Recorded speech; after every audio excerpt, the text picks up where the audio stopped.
Buenos días a todos y bendiciones. Estamos acá un día más para la lectura de la palabra. Mi nombre es Juan José Grajeda. Es un gusto y honor estar aquí delante de ustedes. Como muy bien saben, ya tenemos un espacio de lectura de la Biblia. Mientras leemos también, lo que hacemos es compartir. Mientras vamos leyendo, vamos comentando de algún tema de lo que se acaba de leer. Y actualmente estamos en Lucas capítulo 6, que la verdad que es un capítulo un poco largo, pero también habla de cosas muy importantes de las necesidades en las personas y cómo es que Dios ha manifestado ha manifestado suplir esas necesidades, y entre ellas está la necesidad de sanidad, la necesidad de restaurar, la necesidad de establecer apóstoles y discípulos para que puedan llevar y atender a una gran multitud, la necesidad de las personas que son pobres, como Él las suples y las bienaventuranzas que hay sobre ellas. Y así sucesivamente habla bastantes cosas el capítulo 6. Aquí lo podemos ver. Los discípulos recogen espigas, el hombre de la mano seca, la elección de los dos apóstoles, Jesús atiende a una multitud, la bienaventuranzas que hay. Y luego habla sobre el amor a los enemigos, que es también una gran necesidad que tenemos de, de amar, no solo a los que nos aman, sino también a aquellos que nos hacen algún tipo de mal. Entonces vamos a leer esto hoy, dar una breve, una breve lectura. Luego avanzaremos con el juzgar a los demás. Entonces oremos para que Dios nos ayude en esto. Padre, en el nombre de Jesús, venimos delante de ti con la necesidad de buscarte, con la necesidad de conocerte, con la necesidad de aprender de ti, de tu palabra y tu verdad. Ayúdanos, por favor, Espíritu Santo, para andar en la luz de tu palabra y en tu verdad. Ayúdanos para consagrarnos por ti, para ti, amado Cristo. En el nombre de Cristo Jesús, te damos las gracias por todo el amor y fidelidad en Cristo Jesús. Padre, bendito sea tu nombre, desde la eternidad y hasta la eternidad. Bendito Padre, en el nombre de Jesús. Amén y amén. Bueno, vamos a leer aquí, como les mencioné, solo para recordar que es algo bien importante, la necesidad de amar a nuestros enemigos, y dice lo siguiente: pero a vosotros, los que oís, os digo, amad a vuestros enemigos, haced bien a los que os aborrecen. 28, bendecid a los que os maldicen y orad por los que os calumnian. Al que te hiere en una mejilla, preséntale también la otra, y al que te quite la capa, ni aun la túnica le niegues. 30, a cualquiera que te pida, dale, y al que tome lo que es tuyo, no pidas que te lo devuelva. 31, y como queréis que hagan los hombres con vosotros, así también haced vosotros con ellos. Porque si amáis a los que os aman, ¿qué mérito tenéis? Porque también los pecadores aman a los que los aman. Y si hacéis bien a los que hacen bien, ¿qué mérito tenéis? Porque también los pecadores hacen lo mismo. Y si prestáis a aquellos de quienes esperáis recibir, ¿qué mérito tenéis? Porque también los pecadores prestan a los pecadores para recibir otro tanto. 35. Amad pues a vuestros enemigos y haced bien, y prestad, no esperando de ello nada, y será vuestro galardón grande, y seréis hijos del Altísimo, porque Él es benigno para con los ingratos y malos. 36. Sed pues misericordiosos, como también vuestro Padre es misericordioso. Bueno, como ya mencionamos en la oportunidad pasada, creo que fue el día lunes, acerca de este tema, es la gran importancia de amar a nuestros enemigos. Vimos que no solo es en el aspecto puro de una palabra que a veces el mundo ya trastocó, ya desvió, pero regularmente cuando hablan de amor hablan de relaciones sexuales. Y eso es prácticamente, inclusive lo pueden ver ustedes cuando se nombran películas o series o cualquier otra cosa. Regularmente el amor lo tratan con relación al sexo. Eso no es así. Cuando Jesús dice amad a vuestros enemigos, habla de ejercer misericordia, de ejercer perdón hacia sus enemigos. Vimos el ejemplo de cómo Jesús cumplió este pasaje, cómo todo lo que acabamos de leer lo cumplió Jesús. Y mucho de eso fue cuando el Dios Padre dio a Jesucristo, y Jesús dice que Él dio su vida por amor a todos, eh, por amor a todos aquellos que habían de conocer su nombre, pero que primeramente eran enemigos porque estaban enfocados en las cosas del mundo. Pues dice la palabra que el que es amigo del mundo se constituye enemigo de Dios. Entonces, aún a pesar de que nosotros éramos enemigos por no haber creído en Él y por no conocerle, aún así Él se dio para salvación de todos nosotros. Entonces, por eso es de que Él cumple con este pasaje del amar a los enemigos y luego transformar de esos enemigos a amigos. También habla, como aquí menciona, de la oración hacia los enemigos y los que los calumnian. Cómo es de que, como dice la palabra, vencer lo malo con lo bueno. Entonces aquí habla mucho de esto y cómo es de que hay muchas cosas que van a pasar con nosotros, porque aquí prácticamente mucho lo que habla es de que tenemos enemigos, que, como enemigos que no entendemos que son nuestros enemigos, y también de que hay personas que están ahí y de por sí ya son nuestros enemigos, aunque ellos no se crean nuestros enemigos, porque hay una gran ataque de tinieblas que entre más buscamos a Dios, más nos damos cuenta de cómo influye el enemigo en las personas. Eso lo habla Efesios capítulo 6 cuando dice que nuestra lucha no es contra carne y sangre, sino contra principados, contra potestades y contra vuestras de maldad en las regiones celestes. Y lo que hacen es influir sobre la vida de las personas para que esas personas lo que hagan es ser influenciados y que se dejen guiar por las tinieblas. La Biblia misma habla de que está el espíritu de la potestad, el príncipe de la potestad del aire que opera en los hijos de su obediencia. Así como Dios opera en una persona para bendecir, para predicar el evangelio, para enseñar, para ministrar amor, gozo, salvación, etcétera, porque se deja guiar por el Espíritu Santo, porque se deja guiar por Dios, porque es obediente a la voz de Dios, asimismo pasa en el terreno de las tinieblas. Igualmente, aunque una persona no quiera constituirse nuestro enemigo, automáticamente se vuelve enemigo por no creer en Jesús. ¿Por qué? Porque a veces personas, por ejemplo, cuentan chistes acerca de Jesús, blasfeman el nombre de Dios, eh, y a veces eso provoca también que a nosotros, por lo que nosotros conocemos, puede haber un problema. Por ejemplo, una señorita que pueda ser creyente, puede ser que hay hombres que se le insinúan para tener relaciones sexuales. Entonces, la persona ya tiene una cultura que el amor o muchas cosas se manifiesta en tener relaciones sexuales porque sí. Pero ahí es cuando el espíritu de fornicación opera sobre una persona, y en este caso, en el ejemplo, es un varón, opera sobre él y impulsa para que le ofrezca a una persona, una mujer que es creyente de Jesús, le puede ofrecer una relación sexual. En ese momento esa persona se está constituyendo un enemigo de la señorita, aunque él en su mente no lo vea como una enemistad, sino como un tiempo de placer. eh, Ahí en ese momento la señorita tiene que entender que esa persona es su enemigo, porque está siendo influenciado por el enemigo. eh, y pues tiene que aprender a guardar distancias y también saber de que en ese momento no es el enemigo que está usando a la persona, inclusive el enemigo está hablando a través de la persona, como ya se ve en pasajes de la Biblia, cuando el espíritu demonio toma a una persona y habla. Eso lo podemos ver como en el caso de Pedro, también en otros casos cuando dice, ¿por qué nos atormentas? O cuando habla y diciendo, somos una legión. Entonces se constituyen enemigos también en su conducta, porque aunque tal vez nos ataquen directamente, pero se está manifestando alrededor del mundo. Por ejemplo, cuando hay cuestiones de pornografía en películas que hablan, por ejemplo, en películas pueden haber sexo explícito e implícito. eh, entonces ahí se constituyen enemigos. Entonces hay una gran enemistía sobre el mundo hacia nosotros. En el momento que creemos en Jesús, nos volvemos parte del reino de Dios y, en consecuencia, totalmente enemigos de las tinieblas. Eso debemos comprenderlo, aunque como les recalco, uno no tenga esa conciencia, pero en el mundo está. Por ejemplo, qué sé yo, tal vez, por ejemplo, personas de Estados Unidos que pueden ser turistas y van tal vez a veces a algún lugar eh, que es enemigo de los Estados Unidos, puede ser que esas personas ya vean con malos ojos a personas de esta nación, solo por el simple y sencillo hecho de que son de una nación contraria.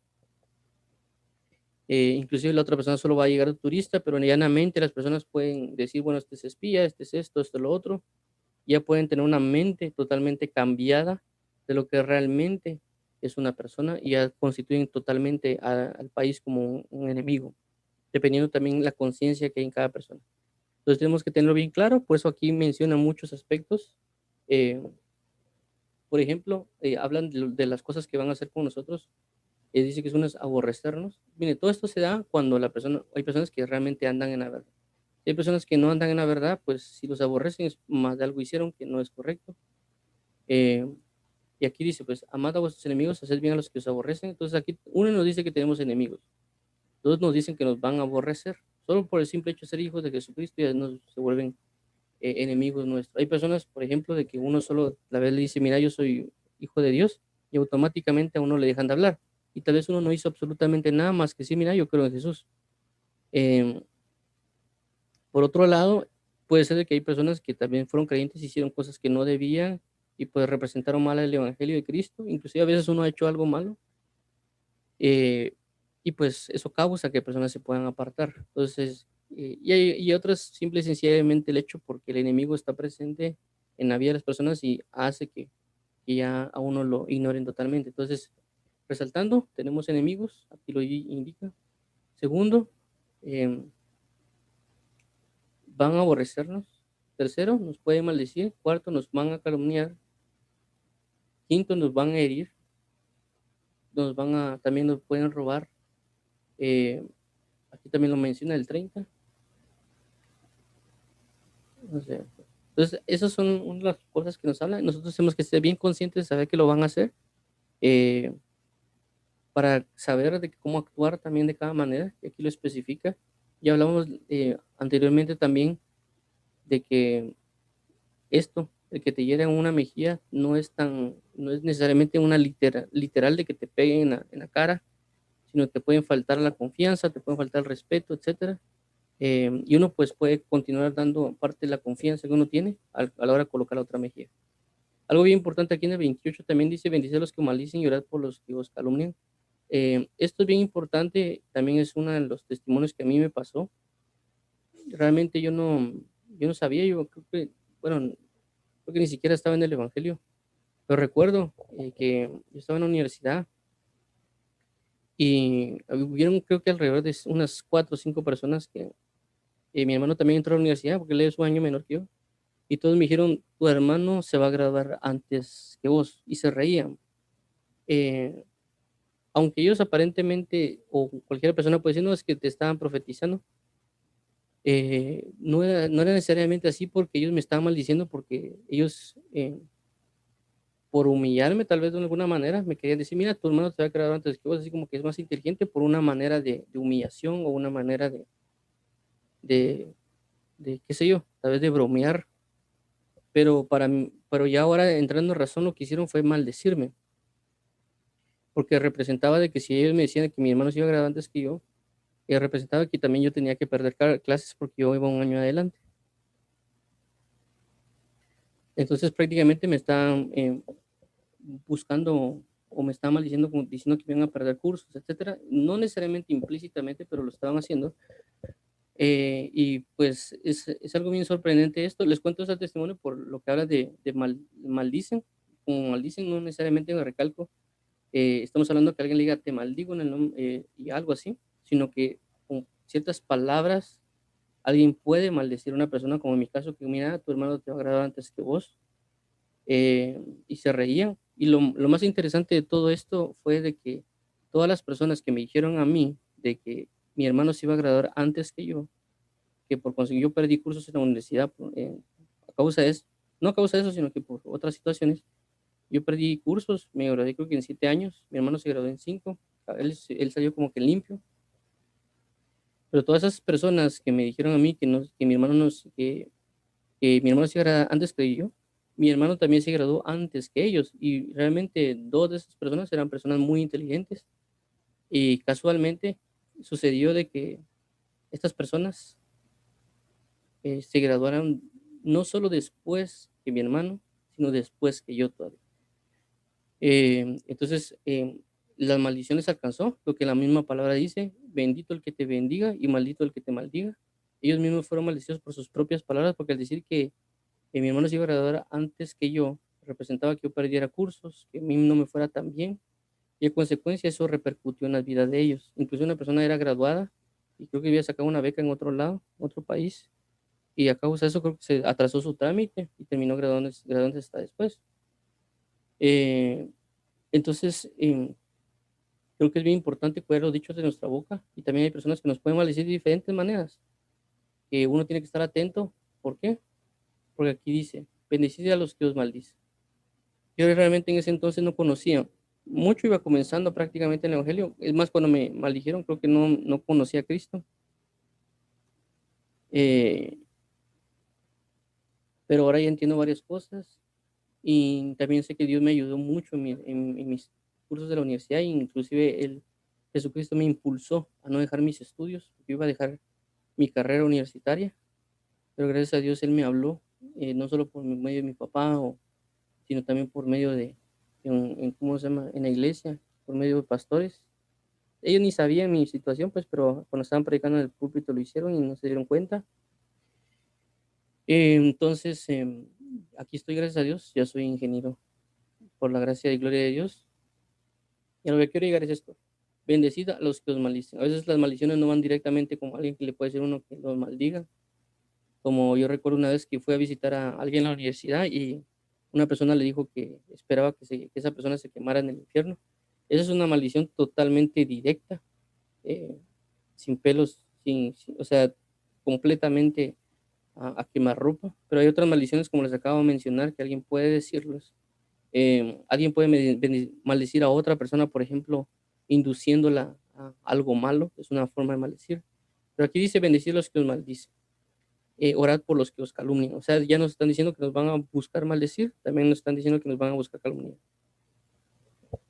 Ya hablamos acerca de la mejilla, de la confianza, y también acerca de lo que pidale. Y aquí también el 39 ya se resume, dice, como queréis que hagan los hombres con vosotros, así también haced vosotros con ellos.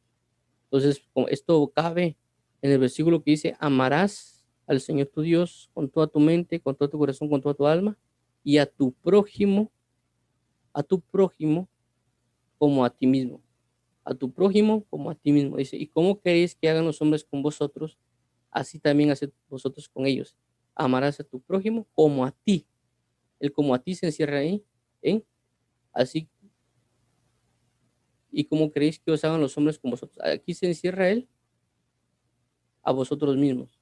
Y aquí se encierra, así también vosotros haced con ellos, se encierra en amarás a tu prójimo, como a ti mismo.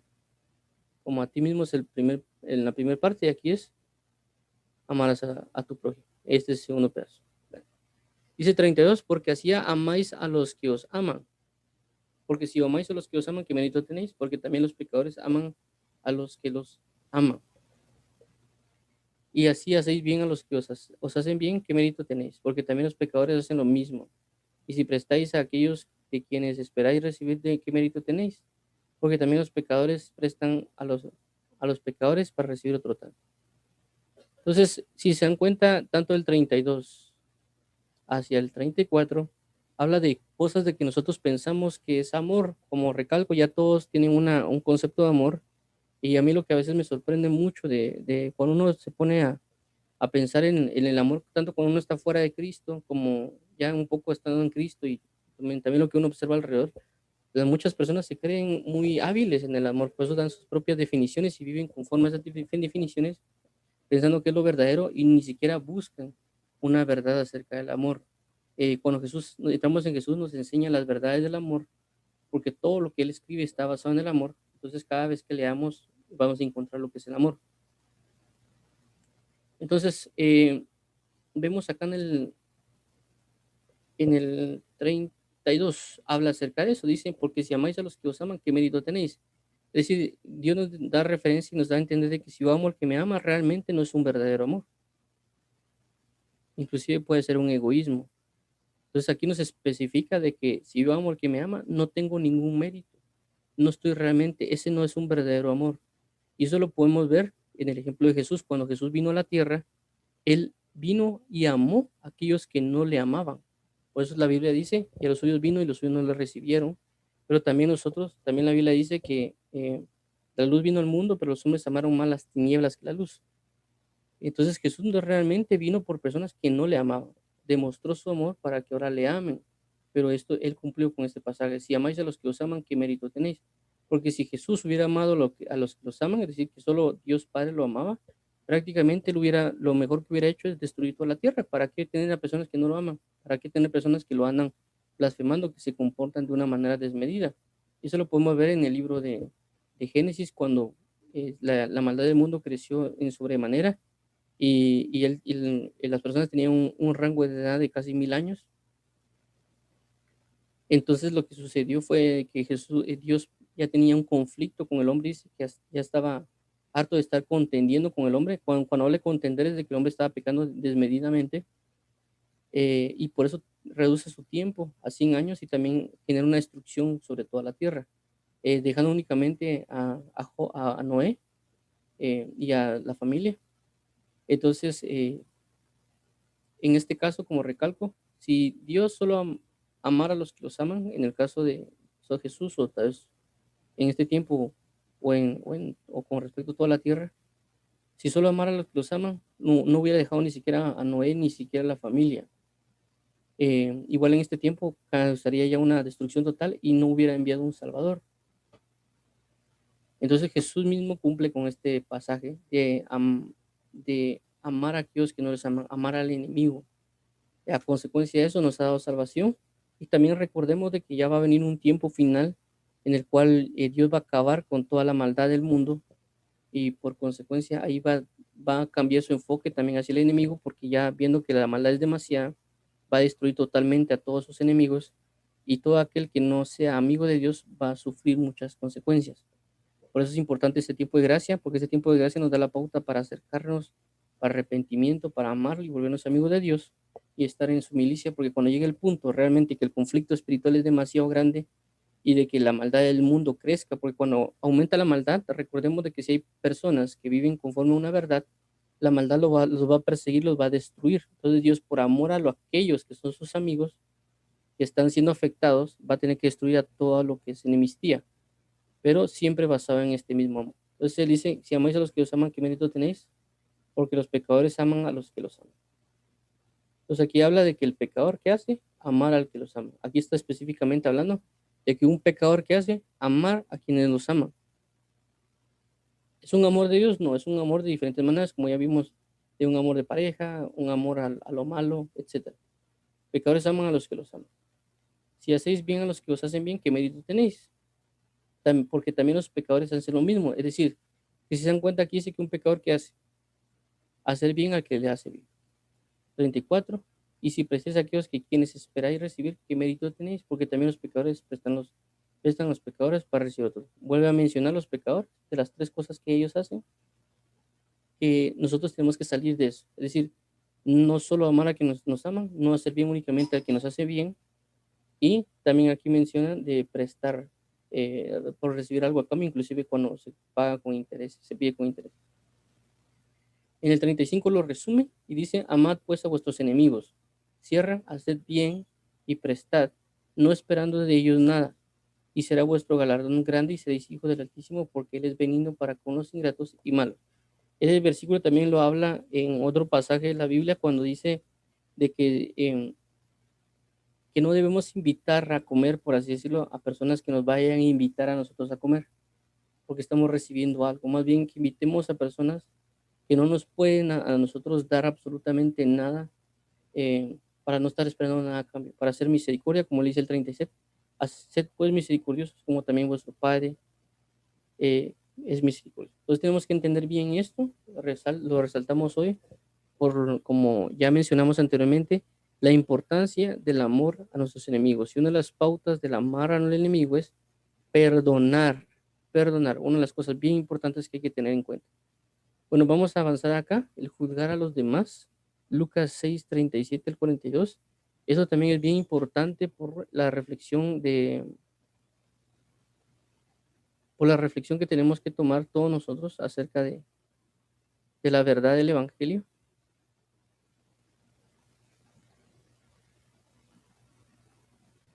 Entonces tenemos que buscar, perdón, esto es bien importante porque hay muchas personas que usan este versículo, que vamos a hablar de ello hoy.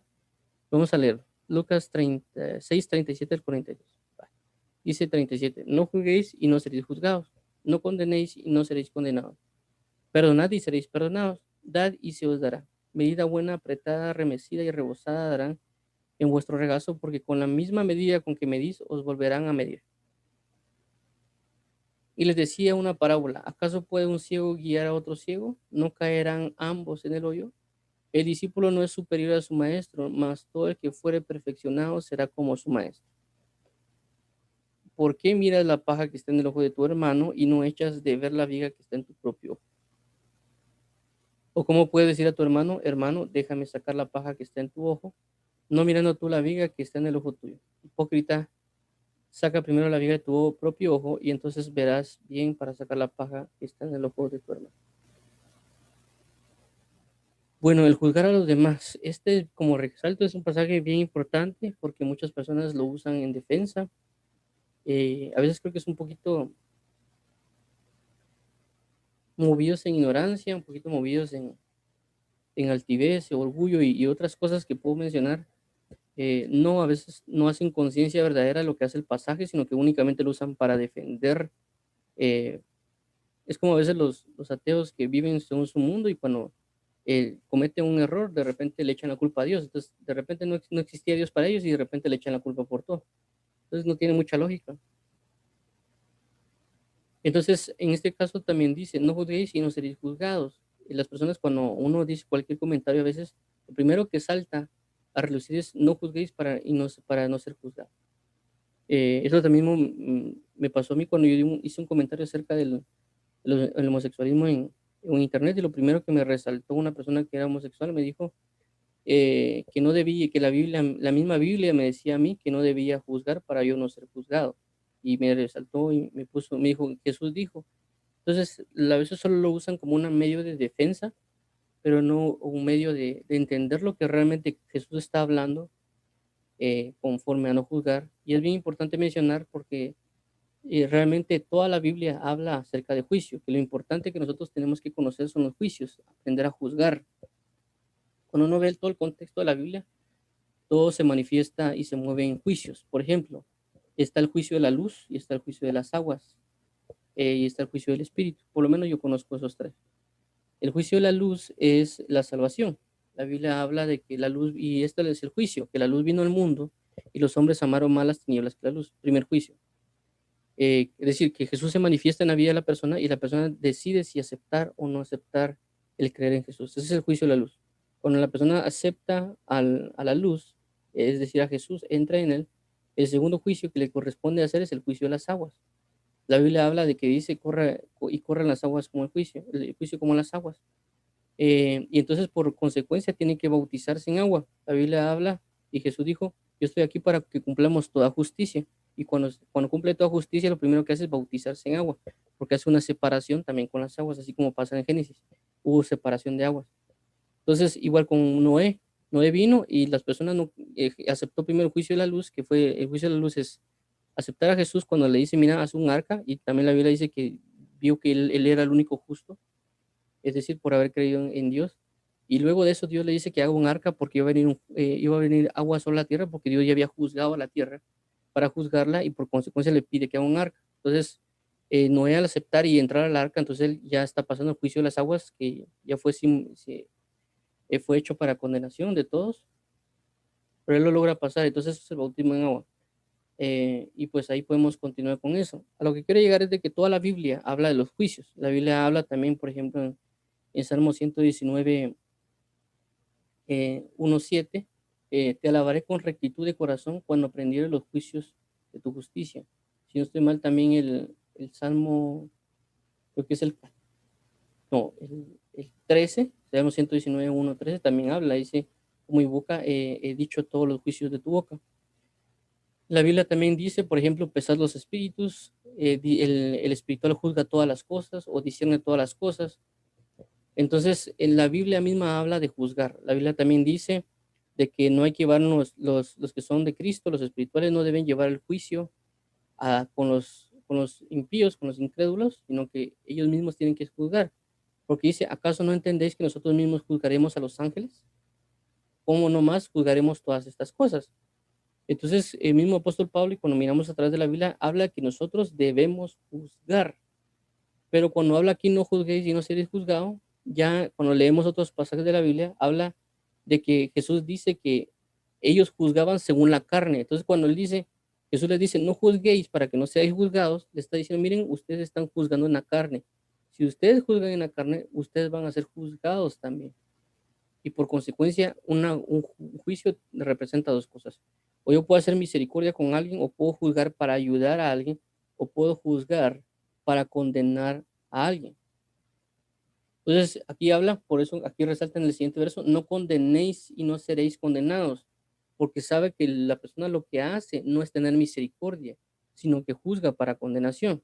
Es decir, una persona puede juzgar a un homosexual, eh, pero lo puede hacer basado en una maldad. Por ejemplo, esta persona es homosexual, entonces por consecuencia lo puede menospreciar, lo puede inclusive golpear, porque hay personas que golpean a los homosexuales, o etcétera. Entonces ahí están juzgando mal, porque están ejerciendo un juicio completamente y están menospreciando a una persona. Ahí están juzgando mal. Pero entender, por ejemplo, un juicio verdadero en misericordia significa de que yo juzgo, bueno, esta persona es esto, es homosexual, pero lo que vamos a hacer es, de alguna manera, pues si él me saluda, lo voy a saludar, si me toca hablar con él, lo voy a hacer de la mejor manera. Si tengo la oportunidad de presentarle el evangelio, le voy a presentar. Entonces, juzgué de igual manera. ¿Me entiende? Por eso que la Biblia dice de que no juzguéis según la apariencia. Por eso Jesús dice, y yo no juzgo, pero si yo juzgara, mi juicio fuese verdadero, porque es recto, porque no juzgo las apariencias, sino lo que hay en el corazón. Entonces, cuando habla de juzgar, no juzguéis para que no seas juzgado, porque la persona a veces, inclusive, son bien rígidas para juzgar algo y no le dan oportunidad a la misericordia. Entonces, cuando juzgan, completamente condenan.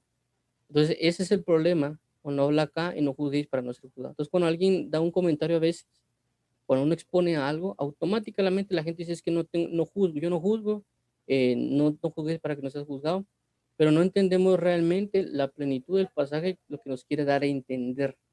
Toda nuestra vida se basa en juicios, toda y absolutamente nuestra vida se basa en juzgar, así totalmente. Por ejemplo, si alguien viene y entra a una empresa, lo juzgan porque hace un examen, eso es un juicio, es un examen. Le pasa un examen, le hace una entrevista para juzgarlo, para ver si una persona es responsable o no. Pero ese juicio no lo hacen para menospreciar a las personas. Ese juicio lo hacen porque saben de que si contratan a alguien específico para la empresa, va a ayudar a que la empresa salga bien. Entonces, todo es un juicio. Desde ese momento está juzgando. Por ejemplo, si alguien viene y va a tener y en el mundo se maneja mucho el noviazgo, una señorita viene y hay una persona, lo que hace es juzgarlo, juzga sus actitudes, juzga su apariencia, juzga en dónde trabaja, dónde no trabaja, lo está juzgando. ¿Para qué? Porque si sabe que si lo juzga, si toma una buena decisión, lo que va a hacer es tener una buena relación. Entonces está juzgando. Entonces toda nuestra vida se basa en juicios. Toda nuestra vida. Entonces cuando Jesús dice no juzguéis para no ser juzgados, significa de que simple y sencillamente si nosotros nos exponemos demasiado a juzgar de una mala manera y también de un juicio tenemos que estar propensos a saber que nos van a juzgar. Entonces nosotros tenemos que tomar en cuenta, por consecuencia, si nosotros no juzgásemos, todo fuera un desenfreno. Pero lo que Dios quiere es de que no juzguemos según la carne, que no juzguemos según las apariencias. ¿Me comprende? Porque si nosotros juzgamos según las apariencias, vamos a estar sujetos a que nos juzguen según las apariencias. Entonces nosotros tenemos que juzgar con juicio justo, con misericordia. Por ejemplo, lo pongamos así, si hay alguien que es bonito físicamente, yo no tengo un mal juicio sería, porque es bonito, lo voy a tratar bien. Entonces, no tengo que hacer eso, sino tratar a todos por igual. Ese es otro juicio. Sé que todos son iguales de alguna manera, de una perspectiva, y que yo no tengo que tratar a alguien bien por su apariencia física. Entonces, de esa manera, yo igual estoy juzgando, pero no estoy juzgando para una condenación o para una selección. Si yo juzgo de esa manera, por consecuencia, yo estoy propenso a que me juzguen de la misma manera. Eso es lo importante de conocer esto, que cuando resalto, cuando uno se pone a leer la Biblia, Dios ya especifica los tipos de juicio, porque recordemos que Jesús, cuando les hablan acerca de una parábola y les pregunta qué piensan acerca de eso, ellos acertaron, Jesús le dijo, han juzgado bien. Entonces, ¿cómo así que Dios dice que no hay que juzgar y de repente dice que se juzgó bien? Pero resalto que es por la manera que el hombre ha hecho las cosas, de que a veces usaba la ley, y con esa misma ley ejecutaba juicios sin desmedidamente, sin piedad, sin nada. Entonces, si yo juzgo sin piedad, ¿qué va a pasar? Me van a juzgar sin piedad. Entonces, a eso es lo que quiere resaltar Jesús. No juzguéis no se, y no seréis juzgados. Es decir, ustedes están juzgando sin piedad. Ustedes están juzgando sin misericordia. Ustedes están juzgando de tal manera. Por consecuencia, así se les va a juzgar. ¿Me entienden? Por eso vemos el pasaje que podemos ver, es cuando se habla acerca de la persona que debía mucho al rey. eh, y el rey lo manda a llamar y dice que le pague lo que le debe, pero él dice, mira, no tengo lo que, no tengo eso, no tengo por qué pagar. Y dice, por rogarle, él le perdonó la deuda. Vamos a ver si está bien. Vamos a leerlo, si encuentro el pasaje, para que lo veamos todos. Vamos a ver,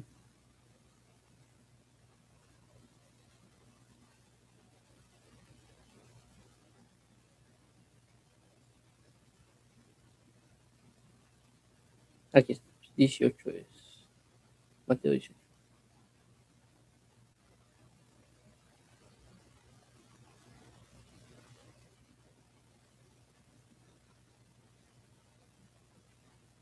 Veamos acá, aquí están los dos deudores, 23. Dice, por lo cual el reino de los cielos es semejante a un rey que quiso hacer cuentas con su siervo. Y comenzando a hacer cuentas, le fue presentado uno que le debía 10,000 talentos. A este, como no pudo pagar, ordenó su señor venderle y a su mujer e hijos y todo lo que tenía para que se le pagase la deuda. Entonces aquel siervo postrado le suplicó diciendo, Señor, ten paciencia conmigo y yo te lo pagaré. El señor de aquel siervo, movido a misericordia, le soltó y le perdonó la deuda. Pero saliendo de aquel siervo, halló a uno de los consiervos que le debía 100 denarios, y haciendo de él, le ahogaba, diciendo, págame lo que me debes. Entonces su consiervo, postrándose a sus pies, le rogaba, diciendo, ten paciencia conmigo, yo te lo pagaré, para todo. Mas él no quiso, sino fue y le echó en la cárcel hasta que pagase la deuda. Viendo sus consiervos, lo que pasaba, se entristecieron mucho y fueron y refirieron a su señor todo lo que había pasado. Entonces llamándole, su señor le dijo, siervo malo, toda aquella deuda te perdoné, ¿por qué me rogaste? ¿Por qué me rogaste? ¿No debías tú también tener misericordia de tu consiervo como tuve misericordia de ti? Entonces el señor enojado le entregó a los verdugos hasta que pagase todo lo que le debía. Así también mi Padre Celestial hará con vosotros si no perdonéis de corazón a cada uno de sus hermanos sus ofensas. Entonces, si vemos acá este pasaje es bien claro, hace referencia a alguien que no podía pagar, pero el juez, prácticamente el siervo, bueno, no me puedes pagar, te vas a, como dice aquí, ordenó venderle a sus mujeres y a sus hijos que tenían con qué pagar la deuda. Él suplicó y vino Dios y bueno, juzgó de otra manera, bueno, le voy a, juzga y dice como misericordia es amor por, amor, tener amor por alguien que no tiene necesariamente, que tiene alguna una necesidad, una miseria. Entonces él juzga y dice, bueno, está mal, vamos a ejercer misericordia con él. Pero vemos cómo esta persona que se hizo misericordia con él no hizo misericordia de la otra persona. Lo único que hizo es, como dice acá, que le debía menos, dice, págame lo que me debes. Entonces su consiervo postrando sus pies rogaba diciendo, ten paciencia conmigo y te lo pagaré. Es decir, esta persona debía menos, porque aquí dice que esta persona debía 100 denarios, pero al que se le perdonó todo tenía, o sea, aquí 10,000 talentos. Entonces vemos la gran diferencia, pero al que tenía más se le perdonó y este que le debía menos, él no le quiere pagar, él juzgó también de una manera muy rígida, ¿me entienden? No quiso perdonar, o sea, el juicio pasa así. Si ustedes ven a los juicios, decretan o declaran algo sobre el reo o la persona que va a ser condenada y eso tiene que ser y ya. Y si el juez es duro, no da marcha atrás. Entonces pasa lo mismo acá, hasta que Pablo, viendo sus consiervos, lo que pasaba entristeció mucho, fueron y refirieron a su señor todo lo que había pasado. Entonces llamándole a su señor, le dijo, siervo malo, toda aquella deuda te perdoné, porque me rogaste, ¿no debías tú también tener misericordia de tu siervo como yo tuve misericordia de ti? Entonces su señor enojado le entregó a los verdugos hasta que pagase todo lo que debía. Entonces, si vamos a ver referencia a este pasaje, vemos lo mismo.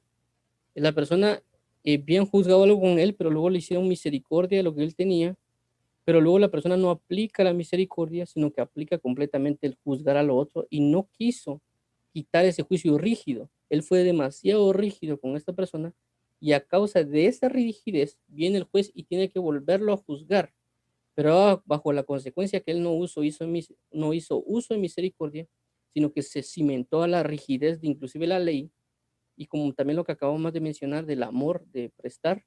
Entonces, basado en que él fue rígido en su juicio, que él hicieron misericordia con él, pero él no tuvo ni siquiera piedad de la otra persona. Entonces viene el juez y el Señor y lo vuelve a llamar. ¿Para qué? Para ahora hacer uso del juicio, del mismo juicio que él hizo. ¿Cuál fue el juicio? No tener piedad, no tener misericordia. Así mismo hizo el Señor hasta que le pagó todo lo que debía. A eso se refiere: no juzguéis, no seréis juzgados. Pero ya resalto que toda nuestra vida se maneja en juzgar, todo se juzga, inclusive hasta la comida juzgamos cuando comemos, si nos gusta o no nos gusta, eso es una manera de juzgar. Hacemos divisiones, esta comida no me gusta, no la como. Igual con las personas, o esta persona hace maldad, no me junto con ella, eso es un juicio. Lo resalto, vuelvo a resaltar. eh, los juicios se pueden hacer de diferentes maneras. Por ejemplo, alguien hizo una maldad, entonces yo puedo decir, bueno, esta persona, por ejemplo, un juicio malo sería, bueno, esta persona hizo algo malo, la repudio, la rechazo y inclusive la puede maldecir a alguien y la puede repudiar sin darle oportunidad para restablecer una amistad o cualquier otra situación, inclusive trabajo, etc. Entonces la persona lo repudia, lo insulta, lo rechaza, ahí está juzgando mal, porque si en ese caso esta persona comete el error, el juicio que va a caer sobre él es el mismo que él ejecutó sobre esta persona. Si esta persona lo juzgó mal y dice, no, tú cometiste un error, y comienza a blasfemar, comienza a hacer muchas cosas, lo mismo va a pasar con él. Lo van a juzgar de la misma manera. Inclusive si no lo juzgan aquí en la tierra y llega ya con el Señor Jesús, porque él juzgó de tal manera, así mismo Dios lo va a juzgar. ¿Por qué? Porque él nunca hizo uso de misericordia en sus juicios. Pero si en dado caso otra persona viene y una persona hizo algo malo, pero la persona juzga y dice, bueno, él hizo algo malo, no fue correcto lo que hizo, pero lo vamos a ayudar. Ahí ya cambió el juicio, no fue el mismo juicio. La ejecución del juicio no es lo mismo, porque uno dice, bueno, juzgó y dice, bueno, hizo algo malo, no fue lo correcto, pero también voy a tener cuidado, ¿me entiendes? Porque sabe que puede dañar algo. Entonces viene uno y le puede decir, mira, no fue correcto lo que hiciste, yo creo que puedes hacer de esta manera, y en lugar de insultarlo, en lugar de rechazarlo, uno le da la oportunidad para que se enmende y dar la pauta. Entonces ambos juzgaron, pero el problema es que uno hizo mal uso del juicio, lo condenó, lo rechazó y todo eso, y el otro hizo uso de misericordia. Ahora, bueno, hiciste algo malo, pero vamos a ver cómo le hacemos para que mejores. Entonces, ahí hay un cambio en la manera de juzgar. ¿Me entiendes? Entonces, cuando juzgamos, así mismo nos van a juzgar. Entonces, yo hice uso de misericordia porque traté al otro con misericordia, porque juzgué y dije, bueno, no hizo lo correcto, tal vez inclusive lo hizo con querer, pero voy a llegar y le voy a hablar. Ahí ya cambió totalmente el juicio. Entonces, cuando Dios habla de no juzguéis y no seréis juzgados, habla de esto. Si yo no quiero, si yo sé que soy muy rígido para cometer eso, mejor tener mucho cuidado con lo que voy a hacer y mejor hacer uso de misericordia, porque si yo juzgo con misericordia, así mismo me van a juzgar con misericordia a mí. Entonces dice acá, no condenéis y no seréis condenados, perdonad y seréis perdonados. Entonces aquí vuelve a hacer la mención y resaltamos lo del juicio. Seguimos aquí claramente, dice, no condenéis y no seréis condenados, perdonad y seréis perdonados. Porque resalto, cuando uno juzga, uno puede hacer estas dos cosas que dicen acá, o condenar a alguien o perdonar a alguien. Si alguien me comete una ofensa conmigo, por ejemplo, si alguien me golpea en la cara, yo puedo hacer dos cosas. Uno, o condenarlo, es decir, meterle un golpe a la persona, o incluso ahora con cosas hasta pueden matar a otros por causa de un golpe. Entonces yo puedo condenar a alguien, la persona me insultó, yo puedo agarrar, una persona puede agarrar un arma y matar a la otra persona, acuchillarla como por el nivel de maldad que está, entonces yo la condené también inclusive a un golpe en la cara. Me golpearon a mí, entonces yo lo condeno para que sea golpeado él también. O puedo mandar personas para que lo golpeen. Eso pasa en el mundo. Entonces, si esa persona hace eso, esa persona está propensa a que él también sea condenada porque no hizo uso de misericordia. Si alguien viene y me golpea y yo perdono a esa persona por causa de que me golpeó, y le digo, mira, no, mira, mejor alejate, no quiero problemas, te perdono, pero no quiero problemas, o sea, no me insultes, ¿para qué me estás pegando? Pero uno perdona en su corazón, entonces Dios va a hacer lo mismo, porque recordemos que con cada mala actitud que nosotros hacemos, como casi como que estamos golpeando a Dios, y tenemos que tener mucho cuidado y pedirle mucha misericordia, porque el que más falta, y según lo que leímos en el pasaje, el que más comete errores es uno. Dios no comete errores, entonces uno tiene que estar propenso. Como le dijeron a Pedro, ¿hasta cuándo perdonaré? Hasta 7 veces. O sea, la medida de Pedro era, bueno, hasta 7, está bien, ya me es a la octava vez, ya puedo yo responder con todo. Pero Jesús le dijo, hasta 70 veces 7. Entonces, y estamos hablando de un día, no completamente todos los días. Entonces, a eso es lo que hace referencia acá, resalto, cuando digan algo no juzguéis para que no sea juzgado, antes de nosotros decir esas palabras tenemos que estar bien concentrados en ver qué es lo que nos está diciendo y no usarlo solo como un mecanismo de defensa, sino entender bien lo que la persona nos puede estar transmitiendo para saber y nosotros juzgar también medida de esa buena manera para entender qué es lo que nos está diciendo, porque inclusive recordemos que hay personas que a veces con toda su buena intención de corazón a veces no saben decir las cosas de una manera cómoda, por así decirlo, para nosotros, y nos pueden ofender de alguna manera, tal vez no es su intención, si no quieren dar un consejo, etcétera. Entonces uno tiene que aprender a juzgar también esa cuestión de, tal vez está diciendo una verdad, no lo está diciendo como lo debe decir tal vez, pero sí es una verdad y sí es necesaria para nosotros. Pero tenemos que tener cuidado no solo de brincar no solo resaltar el versículo de no juzguéis para que no sea juzgado, que a veces es muy, muy constante, las personas lo usan y yo creo que a veces lo usan mucho por ignorancia porque tal vez están en pecados y por causa de eso a veces solo resaltan estos versículos. Entonces yo creo que aquí lo vamos a dejar. Dios los bendiga a todos. Primeramente Dios nos vemos el día de mañana a las 8. Entonces vamos a orar para finalizar. Padre, en el nombre de Jesús te damos las gracias por todo el amor, por la bendición y la misericordia. Te pedimos perdón por tu misericordia, te pedimos perdón por todas las faltas cometidas. Ayúdanos a hacer uso de misericordia y aprender a juzgar de una buena manera, no juzgar según las apariencias, no juzgar según la carne, sino juzgar con justo juicio lo que hay en los corazones y también hacer uso de misericordia. Saber que el mundo necesita salvación y no condenación, que yo no necesito de condenar a nadie, sino la misma palabra, en dado caso, es la que condenará, porque tu palabra dice la misma palabra la que juzgará. Así que te pedimos misericordia, por favor, amado mío, para nosotros hacer uso de misericordia, porque cuando llegue el momento, tú harás uso de misericordia en nosotros. Te agradecemos, Padre bendito, por tu eternidad y fidelidad. Te agradecemos y te bendecimos. Bendice a todos los que nos oyen en Cristo Jesús. Guárdalos y sujétalos a tu verdad. En nombre de Jesús. Amén. Dios los bendiga y los guarde a todos. Gracias por leer con nosotros. Y Dios los santifique y vivifique en Cristo Jesús. Bendiciones.